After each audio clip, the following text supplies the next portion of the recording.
បច្ចុប្បន្ននេះប្រទេសកូរ៉េកំពុងតែជួបជាមួយនឹងវិវាទនយោបាយមួយក្រោយចប់ការបោះឆ្នោតតំបន់ហើយវិវាទនោះគឺកើតឡើងដោយសារតែកំហុសបច្ចេកទេសមួយដែលនឹកស្មានមិនដល់ដែលបង្កឡើងពីគណៈកម្មការរៀបចំការបោះឆ្នោតតើអត្រាលុយវ័នដែលចុះថោកខ្លាំងពាក់ព័ន្ធជាមួយនឹងវិបត្តិនយោបាយនេះដែរឬអត់កាលពីថ្ងៃទី3ខែ6ឆ្នាំ2026ប្រទេសកូរ៉េបានរៀបចំការបោះឆ្នោតថ្នាក់តំបន់ដែលហៅថា local election ឬក៏ជីបាំងសនក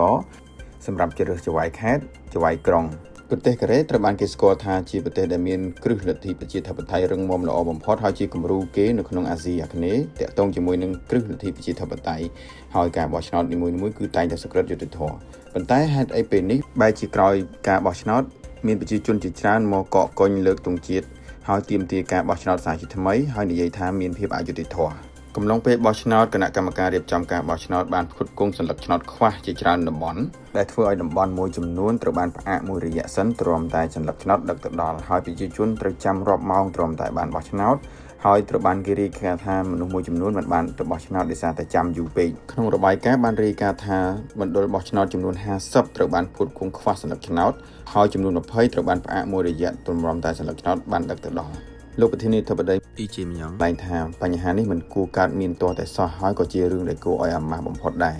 លោកបានបញ្ជាឲ្យមានការស៊ើបអង្កេតឲ្យច្បាស់ថាតើការខ្វះសន្លឹកឆ្នោតនេះជាបញ្ហាបច្ចេកទេសរដ្ឋបាលឬក៏ជាការក្លែងបន្លំសន្លឹកឆ្នោតក្នុងនោះផងដែរប្រធានគណៈកម្មការរៀបចំការបោះឆ្នោតបានធ្វើការសុំទោសជាសាធារណៈហើយបានចុះចេញពីតំណែងភ្លាមៗផងដែរ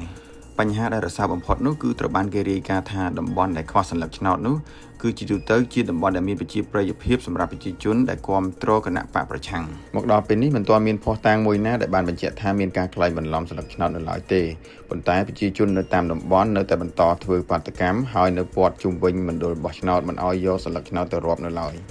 ពាក់ព័ន្ធជាមួយនឹងអត្រាលុយវ័នចុះថោកយើងសង្កេតឃើញថាអំឡុងពេលដែលមានបាតកម្មនិងវិវាទនយោបាយមួយនេះលុយវ័នបានចុះថោកខ្លាំងដែលអាចពាក់ព័ន្ធផងដែរជាមួយនឹងការមិនសូវទុកចិត្តចំពោះអ្នកវិនិយោគបរទេសដែលគាត់នឹងលក់ភាគហ៊ុនបានបំណុលចេញ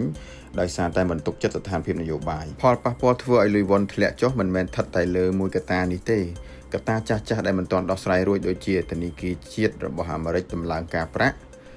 កត្តាសង្គ្រាមភូមិសាស្ត្រនយោបាយការនាំចេញរបស់កូរ៉េធ្លាក់ចុះជាដើមពីខ្ញុំបាទខុនទ្រីយើងសូមអរគុណសម្រាប់ការ share like និង follow page